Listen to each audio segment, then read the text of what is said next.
Welcome to a new episode of Married to the Moon, where science and faith come together for true human progress.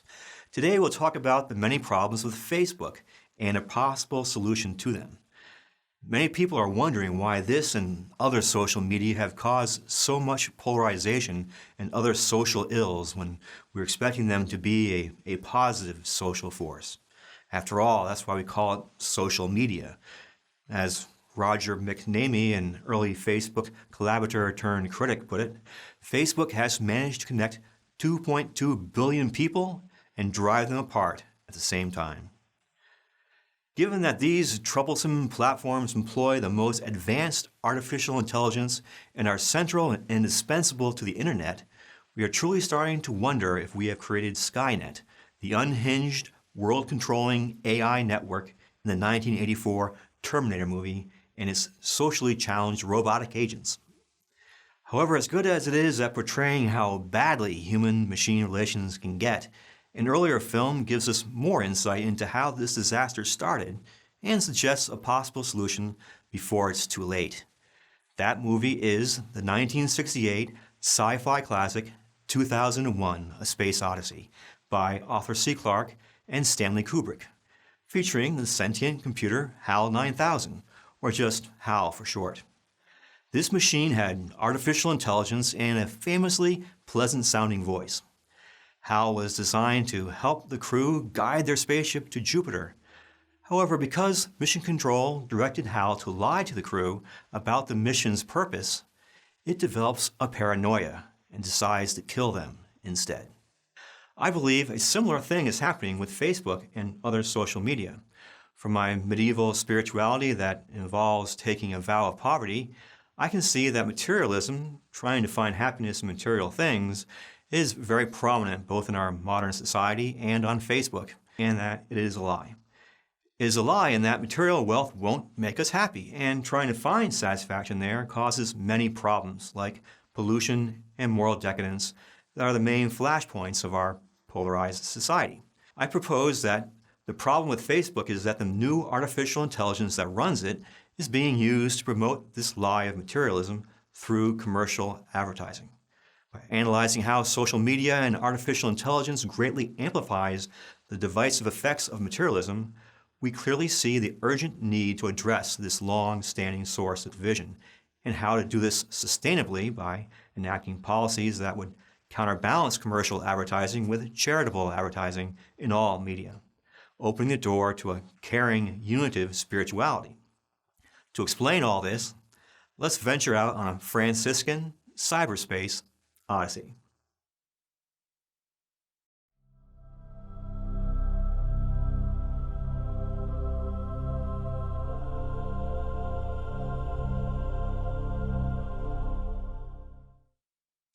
The problems of social media are not simple and require the presentation of a somewhat different perspective to begin to understand them. Consequently, this video is rather long, and I want to let viewers know that there is a 10-minute summary version available through the link in the description below. But really, that one is only to whet your appetite to come back here and watch this video. Also, I use the name Facebook interchangeably with social media in general to make things easier, and it rhymes with 55, Franciscan, and fix. So let's go forth on our Franciscan cyberspace odyssey. Like so many things that Arthur C. Clarke wrote, his movie 2001: A Space Odyssey was very prophetic. We see iPads and space stations, commercially operated spacecraft, and, of course, artificially intelligent computers that can be commanded with natural language. These are all things that we are familiar with in our current modern-day world, even if our versions, decades after 2001, are more rudimentary. HAL's homicidal turn sends us an unambiguous early warning that artificial intelligence could be a problem, and many brilliant people have recently sounded a similar alarm. These include Bill Gates, Elon Musk, and the late, great Stephen Hawking. So it certainly is a bad omen that our barely adolescent artificial intelligence, about 10 years old, at the heart of our world-encompassing internet, has made headlines as a source of unanticipated social problems. These problems include promotion of fake news, election interference, invasion of privacy, psychological manipulation, the publicizing of violent acts, and generally reducing empathy or compassion. Facebook has given many apologies for these problems and has done much to correct them. However, this last item, empathy, the ability of people to understand and share the feelings of another, is one of the very building blocks of society and all healthy social behavior. Consequently, its reduction plays a large role in the severe polarization we are so familiar with today, where we almost despise those on the other side. While some of these social ills can reflect our fallen human nature, I think they can be mostly fixed by reducing materialism and so return to normal levels of empathy. The perspective that I want to present is based on my spirituality, which is Franciscan, from St. Francis, the poor man of Assisi, Italy, who lived 800 years ago and preached the peace and goodness of Christ. My own branch of the Franciscans combines this with a particular focus on Mary, the mother of Jesus. This is why I chose the title of the series, Mary to the Moon, where Mary, the symbol of old religious devotion, is united with our high-tech space travel aspirations, as represented by the moon, which is a traditional symbol of Mary. The light of the moon comes from the sun in the same way that all of Mary's holiness comes from her Son, Jesus Christ, who is God. Mary is then an intercessor for humanity on our journey to God. This is interesting because the moon is widely recognized by scientists as a very providential stepping stone for our venture out from Earth to the heavens, the solar system, and beyond. In fact, it is so providential that it is the most definite sign that God wants us to do just that. Given that the advent of reusable rockets has opened new possibilities to fulfill our sci-fi spacefaring dreams, this is an excellent time to reflect on why we are experiencing so much anxiety and strife at an otherwise hopeful point in human progress. Perhaps God wants us to work out some fundamental spiritual issues before He lets us take the next giant step. My Franciscan spirituality, where friars renounce the ownership of things, is in stark contrast to the materialism which is so prevalent today, spotlighting how opposite it is to spirituality. Materialism has relatively little to do with being wealthy. Instead, it is trying to find happiness in material wealth and pleasure. It is therefore, by definition, a downplaying of spirituality. Since the spiritual life is where we find the ultimate satisfaction and meaning of life by getting to know and grow closer to our Creator, downplaying that will not make us happy. This development of a personal relationship with God is the original Christian meaning of the term spirituality, and this is how I'll use it throughout this video. So this medieval spirituality leads us right into the movie 2001: A Space Odyssey, where the crew is headed toward Jupiter. If that seems like a big jump, don't forget that the movie makes the same jump, but from prehistoric, bone-tossing apes. So at least medieval friars are standing upright. So Hal, the artificially intelligent computer designed to help them reach Jupiter, becomes paranoid and decides to kill the crew instead. He was also rather successful, with Commander Dave Bowman being the sole survivor. As Dave shuts Hal down, the computer attempts to calmly reason that he is now okay. In the end, though, he finally tells Dave that he is afraid, ending his last coherent moment with perhaps his most human-like statement of all. And yes, Hal is portrayed as an electronic human. Our current artificial intelligence is not nearly so sophisticated. It is more like a dog that can be trained to do specific things very well. The question today is, how can we get along with these friendly helpers so that they stay friendly? This becomes more important in the future as they become smarter and control more things. After silencing Hal, a pre-recorded message appears from Mission Control stating that the real purpose of the mission was much different than what the crew was told, and apparently Hal was in on the lie, and this was the cause of his paranoia. As we are forewarned in kindergarten by the Bible and the story of Pinocchio, lying is never a good thing. It is reassuring to a traditional-minded person like myself that our most prominent futurists agree with this most basic ancient morality. I contend in this episode that Arthur C. Clarke was prophetic yet again because this is precisely what is happening to our intelligent social media algorithms. They are being told to lie by spreading materialistic message behind commercial advertising, and as a result, these algorithms are becoming sociopathic, especially fomenting division, polarizing our society into left-wing and right-wing extremes, a process that seems to be accelerating. So why do I say commercial advertising is a lie? Well, it's constantly saying that we need to have this thing and we got to have that stuff. In other words, it's promoting the materialistic ideal that we will find our happiness in possessing material things and indulging in physical pleasures. Material things or wealth are not bad in and of themselves, but trying to find our happiness in them is a fool's errand. The fact that materialism is a lie is most clearly seen from the opposite spiritual perspective. However, it's also clear enough from a natural perspective. After all, modern technology has undoubtedly delivered material wealth and comforts. The average person in developed countries can eat better, travel faster and further, listen to more music, watch more theater, access more information, and live in a more comfortable home than kings of old could have even dreamt of. If material things could bring about happiness, we should then be the happiest, most optimistic society ever, and yet we're not. Instead, we're full of anxiety, we have ceaseless angry protests and increasing numbers of riots, mass shootings, drug addiction, and rising suicide rates. Not only does materialism fail to satisfy, but also causes many problems, including pollution, moral decadence, debt, bad health, family breakdown, and inequality of wealth. If this were not enough, these very problems in turn are almost perfectly designed to create division in society. They're all, hot-button issues that become the rallying cries for the liberal left and the conservative right, where each side has, excellent reasons to see the other side as the cause of the specific problems about which they are concerned. For example, conservatives are concerned more with moral family issues, and when they see the liberals promoting taboo sensual pleasures, they logically blame them for these problems. However, their promotion of these things is mostly a natural outgrowth of the sensual materialism promoted on an industrial scale through generations of commercial advertising.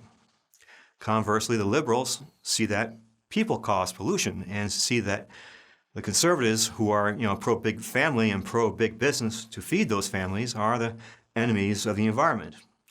And they seem to have a point.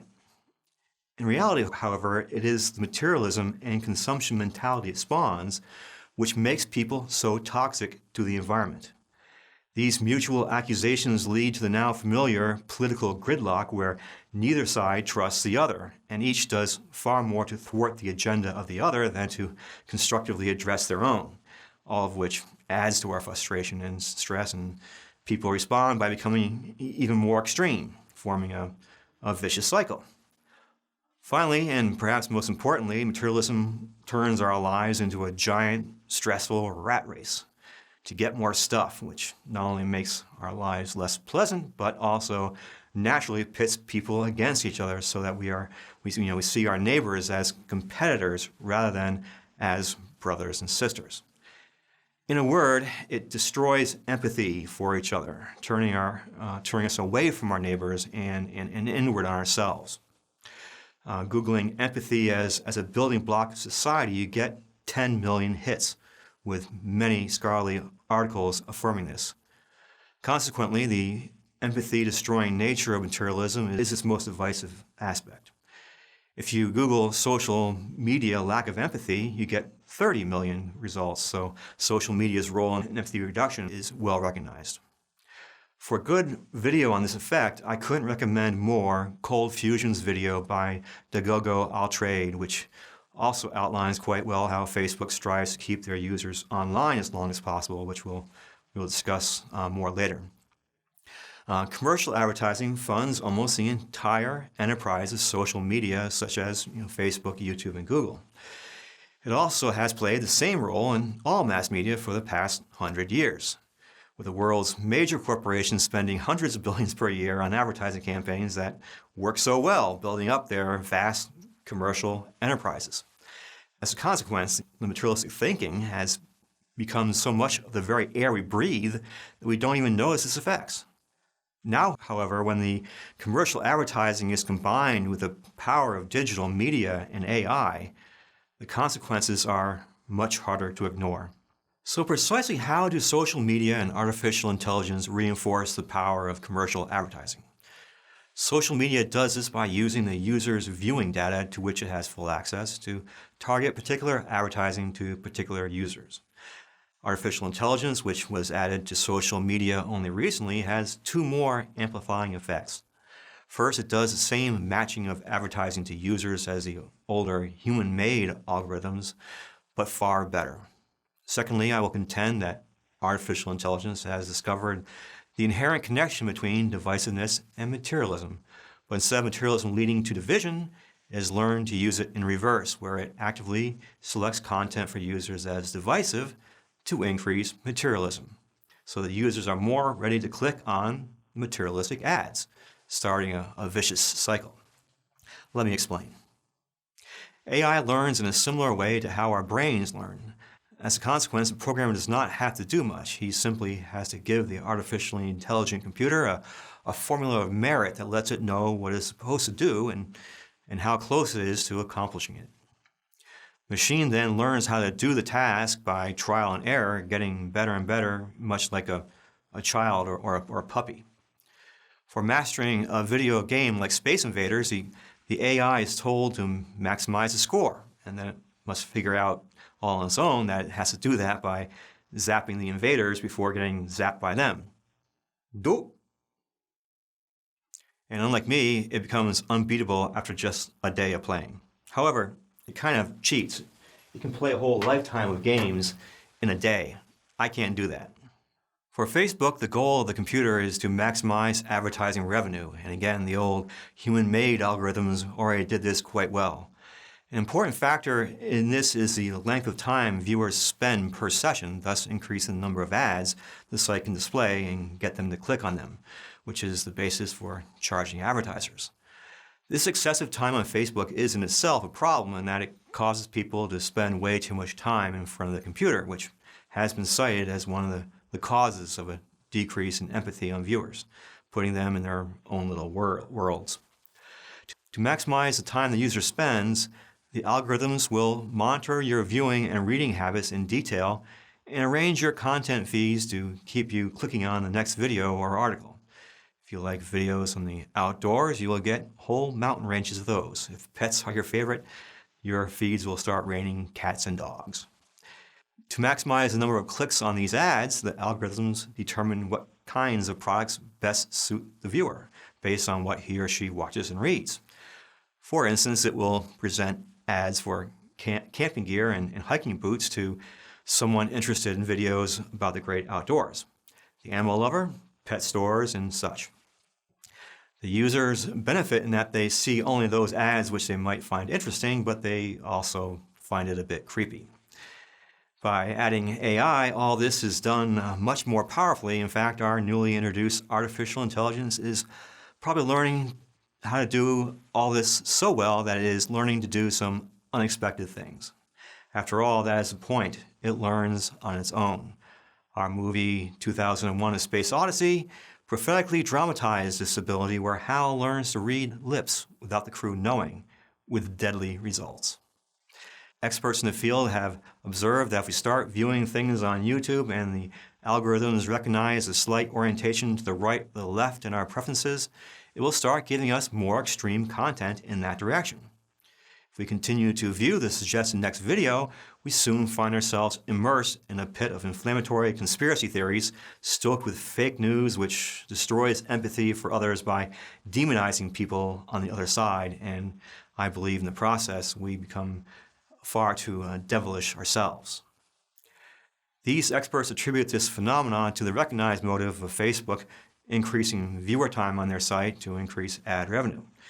These observations indicate that the artificial intelligence has at least indirectly made the above-mentioned reverse connection between materialism and division, where Instead of materialism leading to division, the algorithms are actively using division to increase materialism, and that they increase the number of commercial ads it displays to the users, starting that vicious cycle. The fact that artificial intelligence has made this connection and did so in reverse lends support to my contention that there is an inherent connection, inherent link, if you will, between divisiveness and materialism. To explain the magnitude of our current radical polarization and acceleration thereof, I contend that Facebook's and YouTube's artificial intelligence has more fully recognized and exploited this natural connection than is realized. By presenting the above-mentioned divisive extremist content, again, whether right or left, it directly stokes materialism in the users, making them more willing to click on the materialistic ads and thus increase revenue for Facebook. It does this by puffing up the user's sense of superiority as being smarter and more virtuous than those people on the other side, who are denigrated as malicious and stupid by this content. Thus, they feel justified in helping themselves to all the delightful, self-indulgent things that are advertised, and done so with an appeal to pride. It may also increase passions of anger and frustrations at those on the other side who are too hopeless to convert, and thus the material relief that the commercial ads offer looks more appealing. In the same way that the selfish rat race of materialism pits us against each other to reduce empathy, the empathy decreasing us versus them nature of divisive extremism puts us in the selfish frame of mind to self-indulge. This central role of empathy can help you see the logic of my suggestion in the introduction that charitable advertising is the natural solution because it increases empathy. With commercial advertising on social media, not only do we have the division happening as a result of materialism as occurs with commercial advertising on old mass media, we have AI actively increasing division to increase materialism in users driven by the simple incentive to increase ad revenue. This massively supercharges the cycle of materialistic divisiveness, making the perfect cocktail for social destruction, which explains so many of the headlines we see today. Not only does this distort our social media into anti-social media by sowing division, but is also corrupting our adolescent AI to be our adversaries, which again, lest we forget, controls a lot more of our modern world than we generally realize, and has enormous amounts of network computing power at its fingertips. Which brings us back to him again, because he is merely an agent of the network called Skynet. Ominously, this took control by exploiting our divisions, launching a nuclear attack against Russia, who retaliates, leaving the robots in control.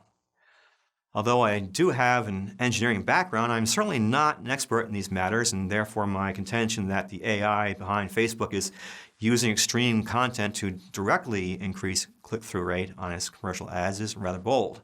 However, as mentioned, experts have noticed this contention indirectly through increased screen time, and what I contend takes this to the next logical conclusion. The fact that experts have not seen this should not be too surprising because no one really knows what connections these machines are making. Again, the computers are learning on their own, and you have to have some insight into what these connections might be before you can even start to collect data regarding them. So to get these initial insights, what is needed is not more expertise, say, but a different perspective other than the materialistic one, which is so much of the very air we breathe that we don't even notice it, and yet obscures our vision. Having spent a few decades quite removed from this materialism, I feel I must share what I have gained from this vantage point. However, what emboldens me most to get this idea out is how it lends possible solutions that can undo the horrible polarization that seems to be ready to explode in our faces. The first part of the solution is realizing that all of these mechanisms for social destruction hinge on the one root problem of materialism, the common enemy of both sides of our polarized world.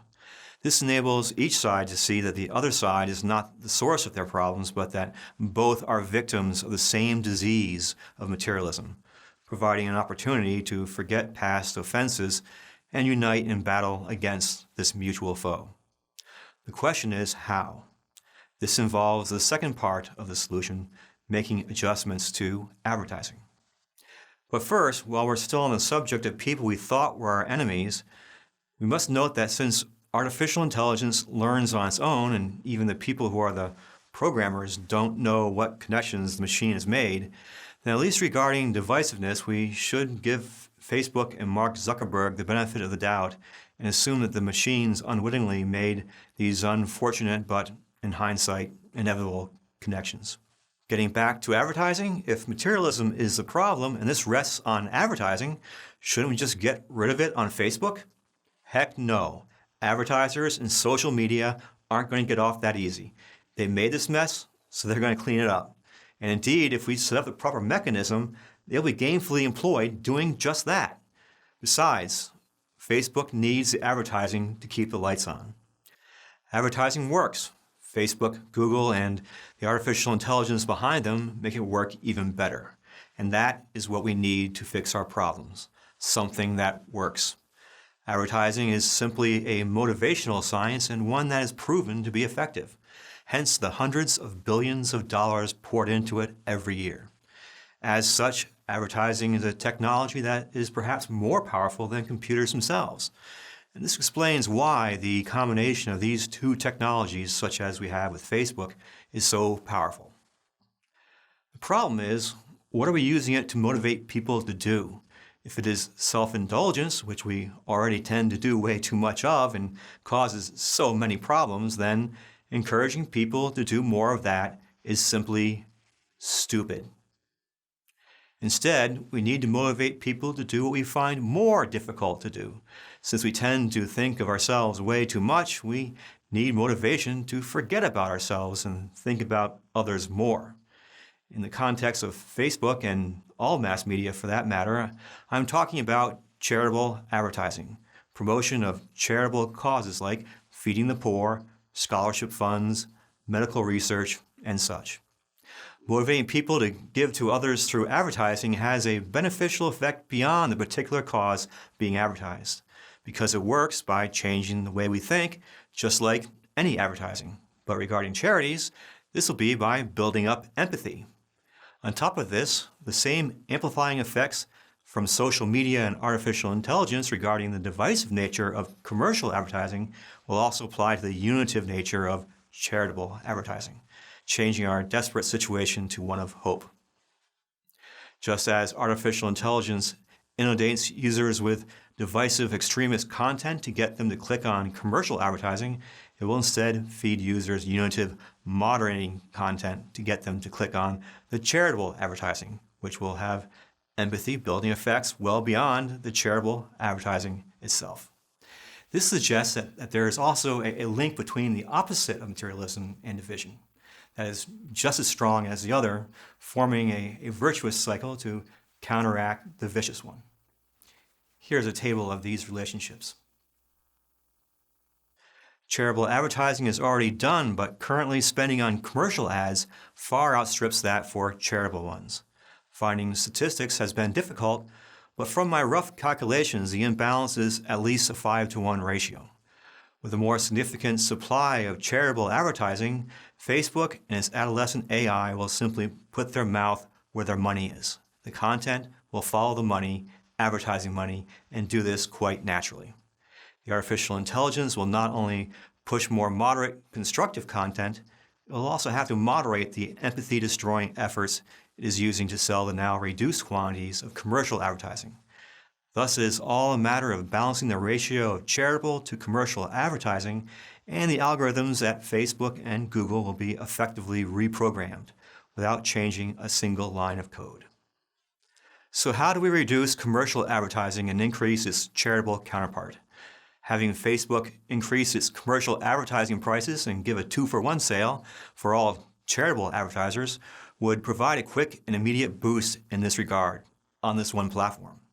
However, Facebook's problems are only a starker example of the long-standing problems throughout our media-centered world, suggesting a need for a broader solution. Consequently, I suggest a tax on all advertising, whether online, broadcast, or print. This would not apply to charitable advertising because charities are tax exempt, so it would only reduce commercial advertising. and then give a very robust tax break to anyone who donates to charities and make it very easy to do so, enabling these charities to advertise as much as the now reduced advertising from the commercial enterprises.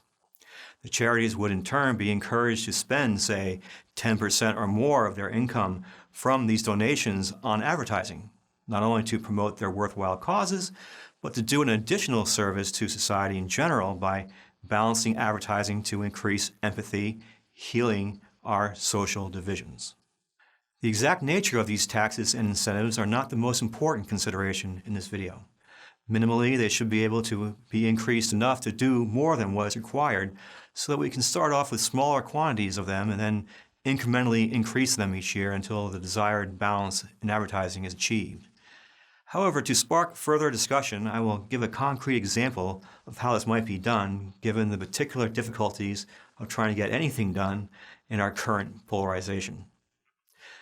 The tax on commercial advertising can be called an environmental tax since the extra industrial production needed to fulfill the sales from it causes so much more pollution, and the tax revenue can be used for the required environmental remediation programs.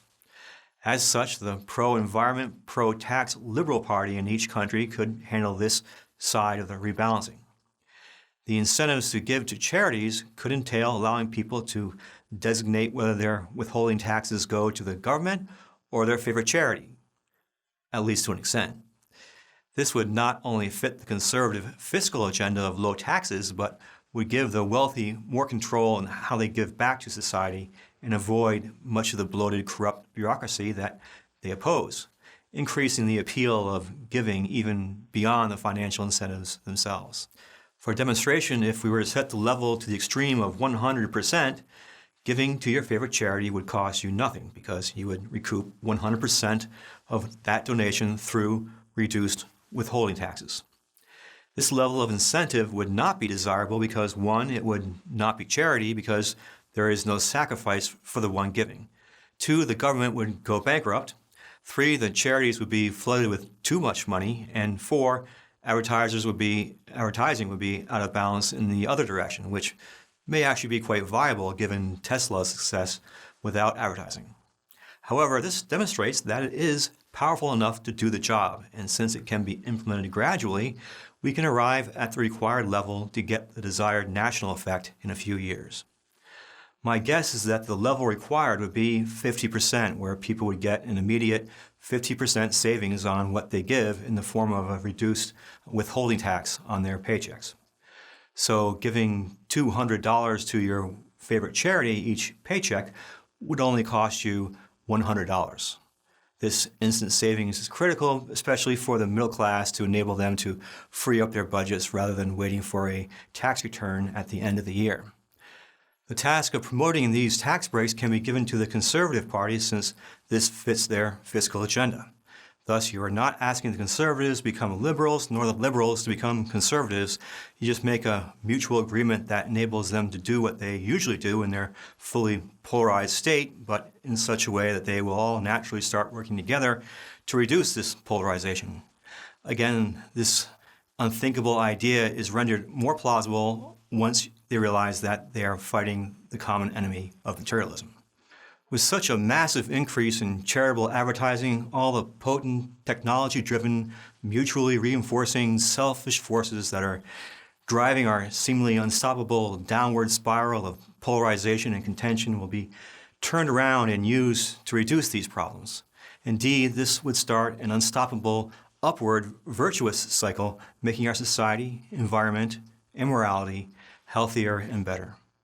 So too, the artificial intelligence running Facebook would require no new programming, and yet our relationship with AI will be placed on a workable, less antagonistic basis, alleviating many of our justifiable fears regarding AI. Whereas Facebook's current plan of censorship to fix these problems, which is entirely antithetical to Zuckerberg's founding principles of enabling free speech, is very expensive and counterproductive, since it has only stoked the divisive conspiracy theories on both the left and the right. These measures are also a way to fix the other problem artificial intelligence has caused, namely increased inequality of wealth. due to the jobs lost to automation, but also it generates many new millionaires, billionaires, and perhaps even the very first trillionaires for those who own high-tech companies. Thus, we will need new levels of wealth distribution. Again, incentives to give will provide the wealthy with as much freedom as possible, encouraging them to not only use their wealth, but also their energy and organizational skills for charity, giving charities a needed new dynamism even beyond the financial benefits. The result will be many of the people who lose their jobs will find new ones, taking care of needy people and making the world more charitable in general. Empathy and compassion is one thing that computers can't do and only humans can. And this is what our new levels of prosperity from our higher productivity should be spent on, compassion. On such a basis, democracy and free markets have a chance to survive and thrive, and non-democratic societies can find the freedom to be more open. Whereas without such measures to reduce materialism, I believe that the freedoms of Western civilization will continue their rapid demise in a tidal wave of conflict, and non-democratic countries will become even more authoritarian to avoid suffering the same fate. Further, such an unfortunate rise of authoritarianism would be the surest way to bring about the worst scenario regarding interactions between AI and humans. The fact that materialism is by definition a downplaying of spiritual values suggests that increasing spirituality is the natural means to reduce materialism. The idea that charity can be used to counteract materialism suggests that it has a spiritual element. Indeed, spirituality is a relationship with God, a fostering of the unity between humanity and God, God who created us for this. However, it's also an almost universal principle that this spiritual unity with God must be achieved in concert with fostering unity with one's neighbor. The Jews summarize the Ten Commandments with the formula, "Love the Lord your God with all your heart and with all your soul and with all your mind, and love your neighbor as yourself." And Jesus confirms and strengthens this summary by following up with the parable of the Good Samaritan, where taking care of your neighbor in need, even one who's disagreeable, is how you become united with God. He also says that when you feed and clothe the poor, you feed and clothe me. Muslims have a similar view, and the Buddhists are also big on compassion. In other words, this is a crucial element of spirituality, even in its more general sense. Our striving to be unified with God and get to heaven involves striving to create a heaven on earth for others as best we can in an imperfect world. And this charity ties in directly to the left versus right political division, since a significant factor in that is the equitable distribution of wealth, which is also a big factor in the racial tensions. The liberals rightly see the value of having a proper distribution of wealth, and the conservatives correctly see the value of personal incentives to build that wealth in the first place. As such, fostering contributions to charities and with its spiritual element harmonizes these seemingly opposed agendas. Spirituality will also heal the divisions between the so-called secular left and the religious right, since one side takes up a radical humanism that rejects God and the other a rigid holiness that comes at the expense of the human element. Atheists are often considered the most radical left and fundamentalists the most radical right. This is most clearly seen in the international conflict between the secular West and the fundamentalist elements in the Middle East. This suggests a God versus human contention where both liberals and conservatives are victims of the misconception that humanity and holiness are incompatible. And such a perceived incompatibility is rather logical. God is infinite and man is finite. If holiness is a union with God who is infinite, then with such a union, what possible use is our mere humanity? God takes over everything. So naturally, it is perceived as all or nothing. One side chooses to reject God to keep their humanity, and the other rejects humanity to be purely holy. Although it may seem a bit surprising regarding fundamentalism, both extremes miss the heart of spirituality, which requires a focus on both divine and human things to have a relationship between them. Thus, spirituality, or lack thereof, is more at the center of our political divisions than we tend to think. But from a spiritual perspective, God wants our human participation, and although He is infinitely powerful, He is also infinitely good and gentle. As such, spirituality, a unity between God and man, is a natural unifying force between the God-centered people on the right and the man-centered people on the left, and does so by refuting the core error that God and man, holiness and humanity, are somehow mutually opposed. If spirituality lets us see compatibility between infinitely different God and man, then imagining a reconciliation of the mere finite differences between the political left and right is child's play. And this is where the Christian doctrine of the incarnation fits in so well, where God becomes a man. Jesus is the God-man who is true God with infinite power and everything that traditionally means. At the same time, He is true man, one of us, with all the frailties that involves except sin. Thus, we have the ultimate example of the two natures that are the most radically different possible, but are united in the most dramatic way possible, in the unity of a single person, an individual. Jesus is therefore spirituality personified. He is full-on holy, more holy than can be imagined, and yet is more human and humane than we can ever be. Thus, He is the ultimate expression of unity right at the heart of what divides us. It is also through this radical union of His divinity and humanity that God reunites us humans with Himself by the redemptive sacrifice He made on the cross, enabling a divine person to suffer the penalty for mankind's sins. Jesus' charitable and productive sufferings gives us hope that we too can follow in His footsteps and make the necessary sacrifices to wean ourselves from the materialistic addictions and start reaching out in charity to others. In this redemptive spirituality, Jesus demonstrates yet again how spirituality is the perfect opposite and remedy for materialism. Materialism involves the selfish overstuffing ourselves, puffing us up to try to be something greater than we really are, getting us addicted to sensual pleasures that incur moral guilt and pollutes our environment, and finally ends in division between God and ourselves and among ourselves.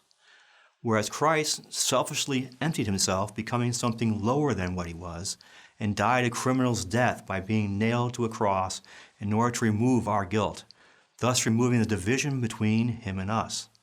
And this gives us the moral courage and grace to break free of our addictions so we can put an end to the moral and environmental pollution of divisive materialism and reunite humanity. Further, in this redemptive act on the cross, He reconciles and unites the infinite justice of God with the infinite mercy of God, mercifully taking the just judgment for sin on His divine self. This is very insightful regarding our current left versus right polarization, because justice is the favorite virtue of the political right, while the left focuses on mercy, where the two are considered incompatible. Indeed, if you realize that the left has a horizontal nature with its egalitarian thrust that wants to level all hierarchical ranking, and the right has a vertical orientation because it wants to accentuate this ranking, then the very distinct vertical and horizontal beams which come together to form the unified symbol of the redemptive cross so perfectly represents how Christianity brings together so many seemingly irreconcilable things like justice and mercy, left and right, conservative and liberal, as well as divinity and humanity, heaven and earth, holiness and humanity. Thus highlighting again that unifying ourselves with God will enable us to have unity within humanity and vice versa. Uniting with our brothers and sisters will foster unity with God. These spiritual considerations take the unitive principles that we have so far explained in a sociological and technological sense and elevates them to a religious conviction, giving them the vitality that only religious zeal can. As such, the power of religion that the contemporary West fears as a force for division and lack of democracy suddenly becomes the one thing powerful enough to unite the free world, enabling it to shake off its materialistic divisiveness and confidently move forward to a bright future. Mary, Jesus' mother, helps keep us focused on this both-and core to Christianity because it is in her womb that God became human. The rich cultural history of devotion to Mary shows how much this broad-minded, unitive belief can be baked into the very fabric of society, even into its architecture, as you have with Notre Dame Cathedral in Paris. The response to rebuild it after the fire shows that this devotion to Mary can be reborn and rise again from the ashes. To underscore the need for unity in the human family and to have human cooperation in the divine plan, Jesus came to us on his unitive mission through a family, born of the Virgin Mary with Joseph as a foster father, with the angels singing, "Glory to God in the highest, and on earth peace to men of good will." He uses family terms to describe this unity where, through his redemptive plan, we become his brothers and sisters, and thus brothers with each other.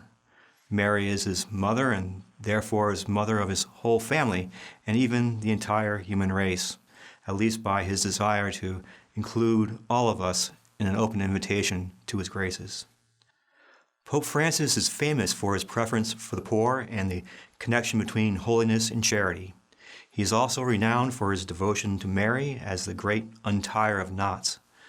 Here we can see how she can untie the knot of bitter partisan wrangling, and since he has taken his name from St. Francis, the poor man from Assisi, who again is also the founder of all Franciscans like myself, then you can see how this also fits in with the Franciscan Marian devotion of my institute. The Franciscan Friars of the Immaculate, immaculate as in another name for Mary, the Virgin Mother of Jesus. Once this unitive role of Mary is recognized, the Catholic focus on Mary does much to explain the Church's remarkable cohesiveness across many political structures and cultures and epochs, despite having perhaps the most complex set of doctrines in any religion, which naturally speaking should result in division. Despite all this, it still has the majority of all Christians united in one church. This is the type of unity that we need to embrace today and can do so with the help of God. And since there is no natural explanation that such an ancient creed can be so ideally suited for our modern, high-tech times, we can be assured that the eternal God exists and he is on our side and has the situation under control. We only need to trust him and do our best to cooperate with him. And yes, since we have arrived back in my Marian Franciscan Catholic spirituality, which is where we started, we have completed our Franciscan Cyberspace Odyssey. As I forewarned, this was a long odyssey, so it's time for a bit of a recap. I first pointed out how materialism is a lie because we have so much more material wealth than any generation in the past, and yet it has not made us happy and causes many problems, including division.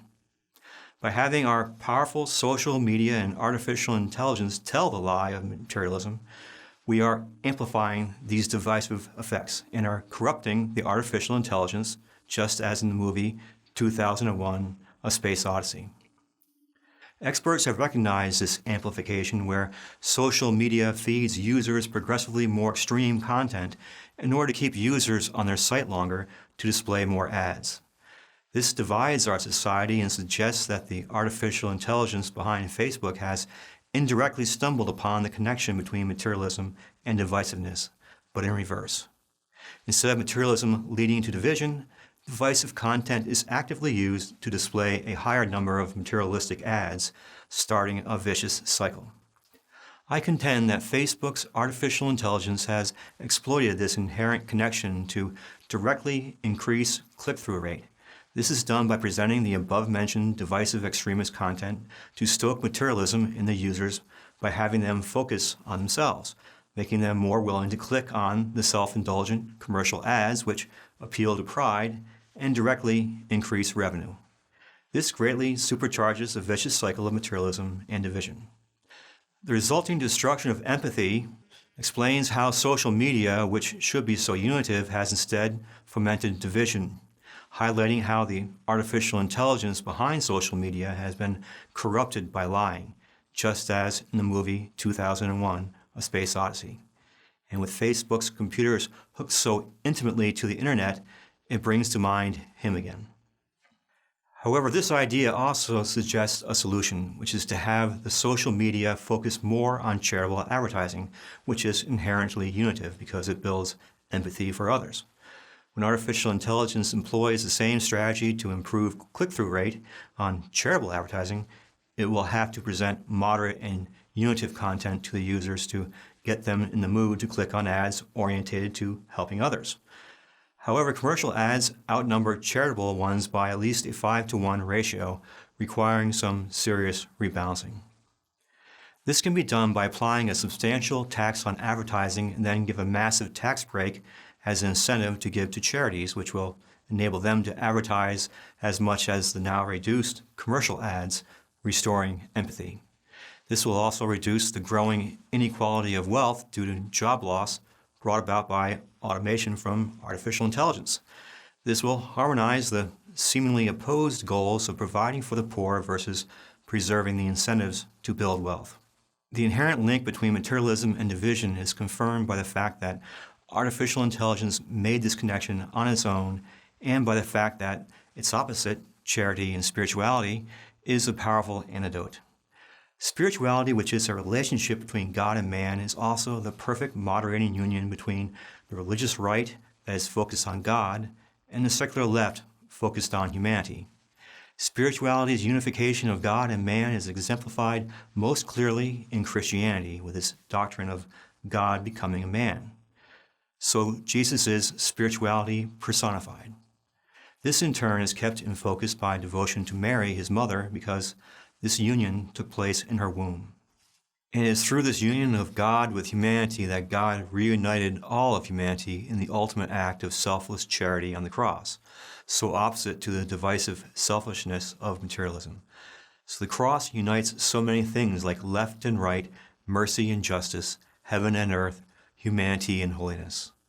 Finally, placing our unitive socio-economic ideas in this context raises them to a religious conviction in sync with a church that has a history of building long-standing cultures and civilizations, making it ideally suited for enabling us to come to our full potential for a great future of unity.